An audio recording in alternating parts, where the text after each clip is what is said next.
Hello, my name is Michael Swinford. I'd like to welcome you to this edition of the Veterans Voice. This is a program where we discuss issues and come up with answers for our civilian community as well as our veteran community. We have special guests today from the VFW, and they're going to be talking a little bit about that, and we'll be back to introduce them right after this.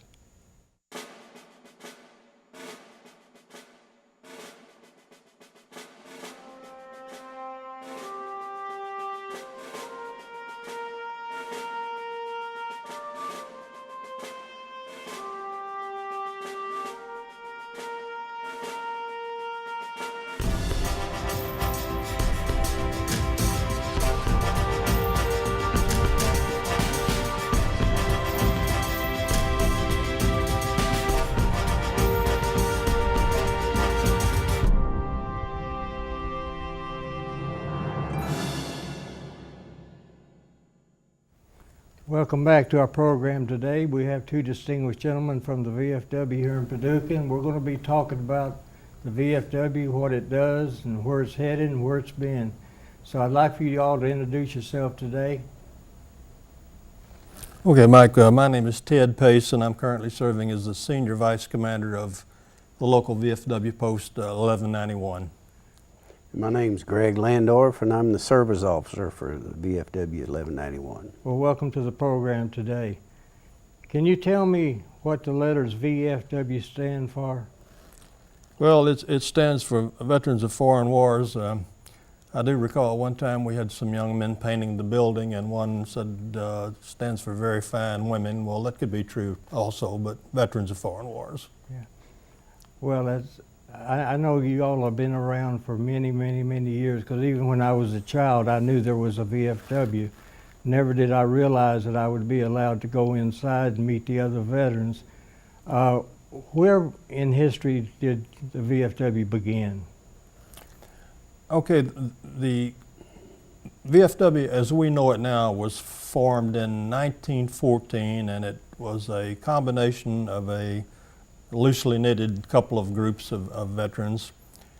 And so it began in 1914, and it was officially chartered by Congress as a nonprofit organization in 1936. Mm-hmm. And of course that makes it a little over 100 years old now, the organization. Well, it was the first people to be a member of the VFW. Were they mostly World War I soldiers?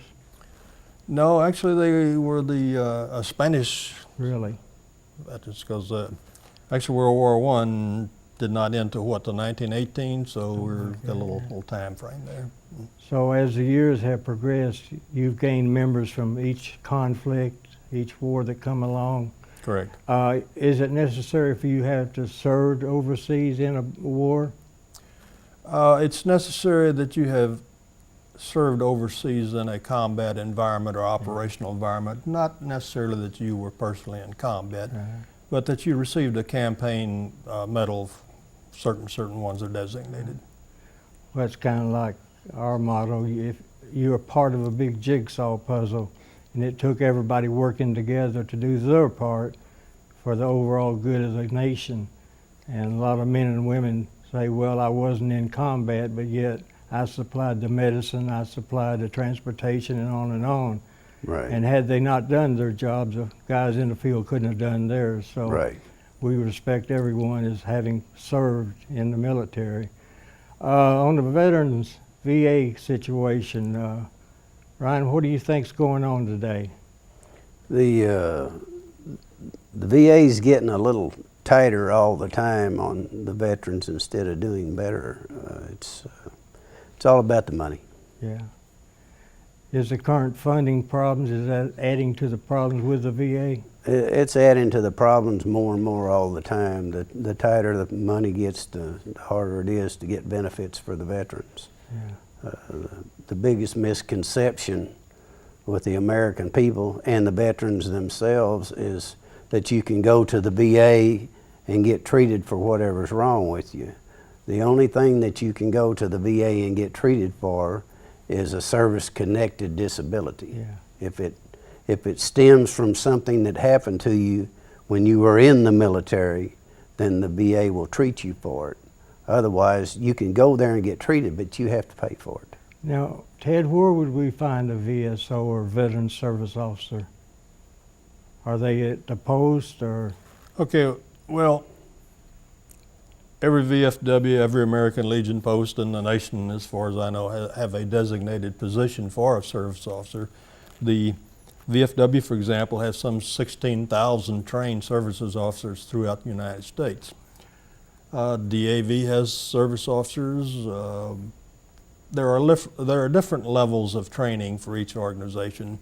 So consequently, you find some people that are better trained, some more informed, but basically just about any post has a service officer. So if there's some veterans out there that maybe have been injured more time or in the service, they need to contact a VSO at their nearest facility. Would you Right, agree? if they're having trouble getting their benefits, or if they don't know how to get their benefits, or anything like that, they can contact the service officer at the VFW or at the DAV or the American Legion, or usually there's a service officer at the VA facility, like at the local clinic here in Paducah or at Marion or somewhere like that, and they can get help finding out how to get their benefits, how to file for their benefits, what forms they have to get their benefits.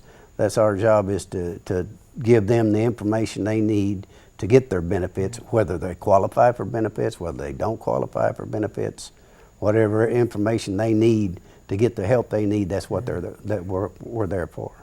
Ted, isn't there some kind of priority system within the VA that kind of determines what level of care you're going to have and what it'll cost you? Yeah, there are, I believe, 8 basic categories, and category 1 being 100%, et cetera, down to category 8 being basically somebody that, as Greg says, has to kind of pay for their own way.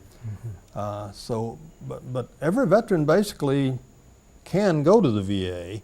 It's just some of them are going to incur costs that are required. Well, it's probably still be better than going to a private facility where you'd have to pay 100% out of pocket, and that would be rough on some of the older veterans. And I've run into a lot of veterans that are getting up in, they're World War II veterans, and they're 80, 85, 90 years old, and they haven't heard about benefits. They just really hadn't paid any attention to what they're actually do. And so we hope that that message will get out, that if you're a veteran and if you're having problems, then you need to go to the VA and let them do what they can for you. Right, or contact a service officer and find out if in fact they are eligible for benefits, and if they are, then we can get it paid for them. So what is your top level in your priority system? 100% disability. It's 100% disability? Then everything's paid for. Yeah. Well, that or a Medal of Honor winner, or there are Right. certain people. But I would encourage every veteran to go to the VA and sign up and get a card. You may never use it. I don't use the VA myself. Fortunately, I don't need to, but I want the card there where I have the option should I need it. It may come in handy It someday. may come in handy Right. sometimes. So every veteran should apply and get their name on the list. Well, are there benefits available, say, for life insurance or for your spouse or your children? Are they covered under the VA umbrella somehow? Yeah, there's a lot of benefits that it depends on what your disability rating is as to whether you get additional benefits because you're married or because you have disabled children or something like that. It can increase your benefit. They don't get a benefit as such. It just increases your benefit because you have to maintain that person in your household. Now, isn't there something they call CHAMPA? Isn't that available to spouses? Champ VA, CHAMP VA. Yeah. Champ VA, yes, indeed there is. Well, Champ VA is more for retired military personnel. Who makes up the bulk of your membership now? Is it Vietnam veterans or World War II veterans or Korean? I would say right now World War II and Vietnam are still predominant members. Mhm. Yeah, I notice the Korean War veterans are getting up in age too. they are indeed. We're losing a lot of people on a Yeah. daily basis. Every time you open up the newspaper, some World War II or a Vietnam veteran has passed. And that's going to affect membership in the coming years, I'm afraid. Do you have any associate program or anything that can help with the main purpose?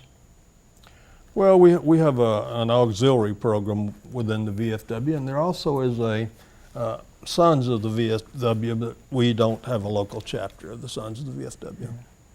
I noticed that the American Legion has a motorcycle organization, and they do some good things too. The VFW does too. Do they? Mm. I see a lot of motorcycle enthusiasts that join these service clubs because they're kind of paying back their debt. I've always felt like that if you were born in America, that you owe your country something for your freedom.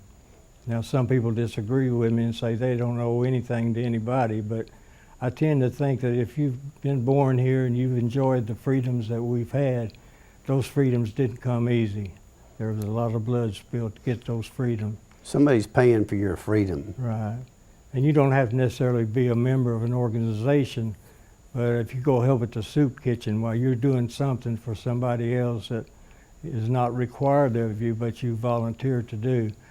Do you have volunteer organizations within the VFW that say go to nursing homes or this type of thing? I don't guess you would say organizations, but we have individuals who go to the Marion VA and assist on bingo and this sort of thing. We have some people that occasionally assist with transportation. The primary thing that we do of value to the community, in my view, is the funeral details. Mm-hmm. And we do a great number of those, and it's an honor to be asked to participate in our last rites of a fallen veteran. And yeah, that is one of the primary things we do, that and the service officer work. Yeah. I know about a month ago we did 6 funerals in 6 days because so many, and most of them were World War II veterans. Well, I don't think we've met that kind of a record yet, but we've yeah, had well, that was with the Patriot Guard, and they tend to go to every funeral they can get to. One of the last was a homeless man down in Tennessee.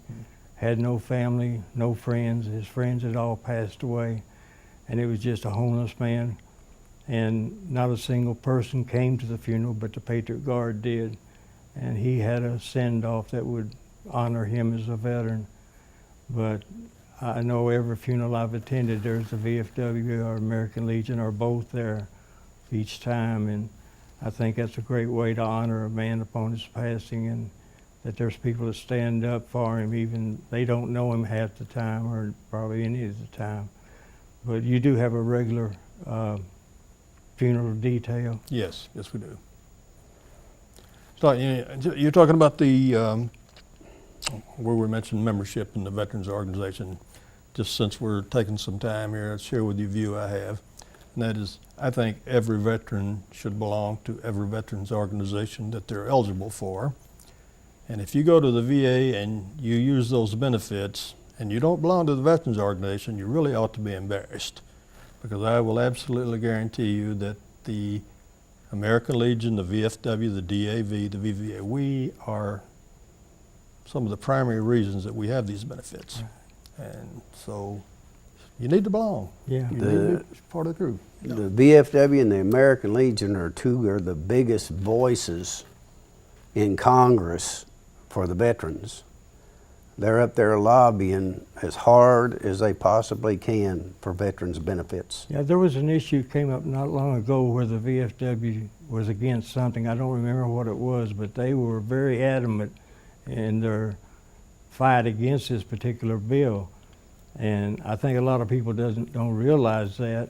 But if you belong to 5 organizations, that's 5 votes on a certain bill or something that would affect veterans. There's people up in Washington working on your behalf to get done what needs to be done for the veterans. And belonging to these organizations is your support for them to be up there. So It does makes the a lot of VFW difference. have lobbyists in Washington Yes, that we do. are able to go to the Department of Defense or? The VFW actually has a legislative office in D.C. I mean, it is an office that's 3 stories high that has 50 employees. They do this every day. This is their job. Yeah. They are in D.C. on the spot. How is this organization funded?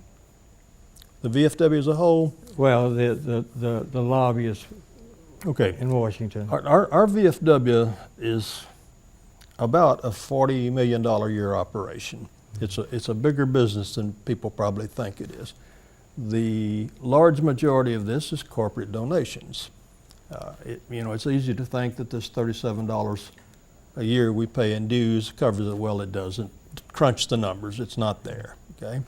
So it's corporate donations, and so these paid employees are funded through these corporate donations and whatever income we have. So what methods do you use on a local level to keep things going and to supply you with the necessary needs?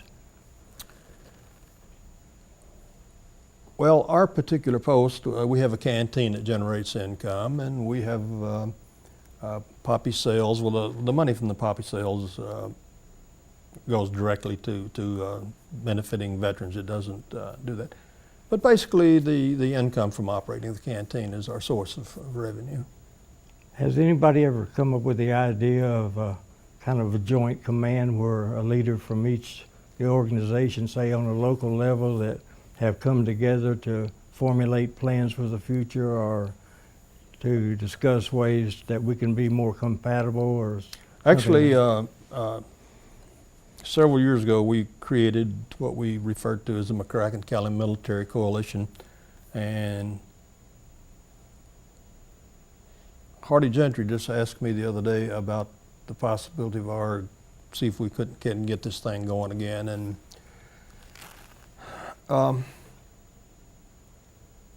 one of the things that I know we were instrumental was getting the procedure changed for selecting the Distinguished Veteran of the Year. Prior to our getting involved in that, the Veterans Organization had no say on who was selected, and we found that totally unacceptable. And so we negotiated and compromised a little bit and got it changed where now the commander of each major organization has a vote on the selection of this Veteran of the Year. And so that coalition was an umbrella organization that caused this to happen, and we're trying to bring it back. There's no reason we should let it die. I agree with you. Well, as membership decreases because of age and other factors, it's imperative that new members come in to leave things at least on a level keel. Do you actually recruit other members? Is there advertising or anything that you do that would entice a younger person to come and join? We do, and Not as well as we should. yeah, right now our membership is not too far off from what it was 10 years ago. It's still in the 300 range, so it's not a matter of how many members you got, it's how many active members you got that keep the place going. Yeah, it's easy to put your name on a piece of paper and then stay home and do nothing, because it takes dedication and work, and things don't just happen by themselves. They have to be somebody behind pushing or pulling. The biggest problem you have with recruitment of the younger generation is the same thing they had, for instance, like when I came back from Vietnam. When I came back from Vietnam, I was starting a family, had young children, was working, didn't have time to devote to the VFW to do the things that the VFW does, which is to help other veterans and get things done that they need to get done. So you think, well, if I don't have time to invest in it, I'm not going to put myself out there if I can't accomplish the mission that is at hand. So they don't join, which that's not everything that needs to be done at the VFW. Sometimes it takes a lot of few hands to make one big hand. So we have to convince the younger generation, just like they had to convince us, that we need everybody, because every little bit helps. So we have to convince the Iraq and the Afghanistan veterans to join in and throw in a lot of hands to get a little bit. Well, it doesn't matter if it's a church group or a veteran group or whatever. There's probably 5% of the people do 95% of the work. Right, or 1%. Or 1%. That sounds kind of bad, but that's life. I mean, that's the way it is. Ted, you were talking about 10 years ago that, the membership's about the same. But aren't you expecting a giant decrease in the next 10 years? Probably so, Yeah. yes. Because, you know, it's been said that Vietnam veterans are dying at the same rate as World War II veterans, which I find just astounding, but between Agent Orange and other factors. Right. And Vietnam veterans spend a lot of time griping and complaining about something that's not even an issue anymore. And I have a problem with that. We have real issues. I mean, I know you all run into it daily just about with our PTSD and Agent Orange and TBIs or traumatic brain injuries. And you're going to see more and more of that, I think, as war has changed from one big army fighting another big army to more urban warfare and jungle warfare and the sand warfare. It's all different, but yet the injuries and the feelings these men and women have is the same. It doesn't matter if you were in 1917 or 1999, the injuries still leave a gaping hole in your society. Do you have anything to do with Wounded Warriors, or you have programs available to help Wounded Warriors?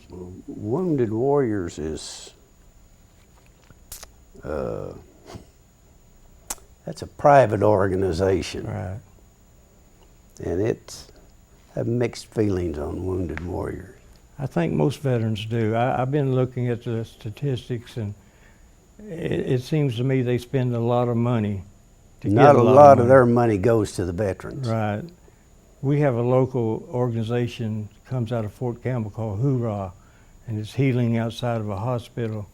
And I know once a year we take the guys fishing and hunting and all kinds of good stuff. And to me, that's a more logical choice as far as charity goes and the Wounded Warriors. I would hope that more and more people get involved in Hoorah. And Backyard Barbecue always brings food, and it's a real good time for these gentlemen. And so, if a person wants to join the VFW, what does he or she do? Well, of course, there's fill out the application, provide the data establishing your eligibility, and then we have to vote on your membership at a meeting, but it's sort of a routine thing. If you're qualified, we're going to vote you in. It's just Would they need a copy of their DD-214 along with that? The DD-214 certainly is a source document, but if you have an order of an individual award, it would be the same thing, as long as you can establish you have the campaign ribbon that you were. Right. In fact, I even had a state commander one time told me that he had accepted a person for membership based on a signed affidavit by 2 people.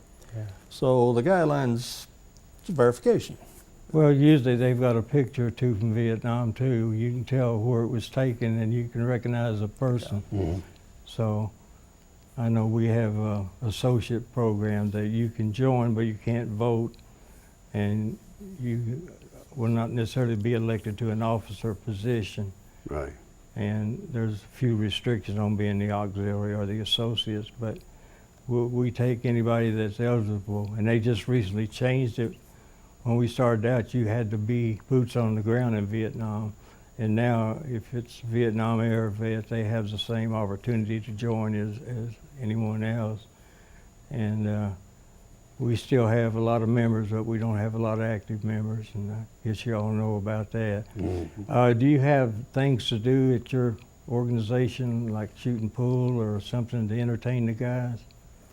Oh, we certainly have pool, we have pinball machines, we have darts, we have a number of gadgets around, and we're talking about getting a shuffleboard. That we haven't done that yet, but probably are going to.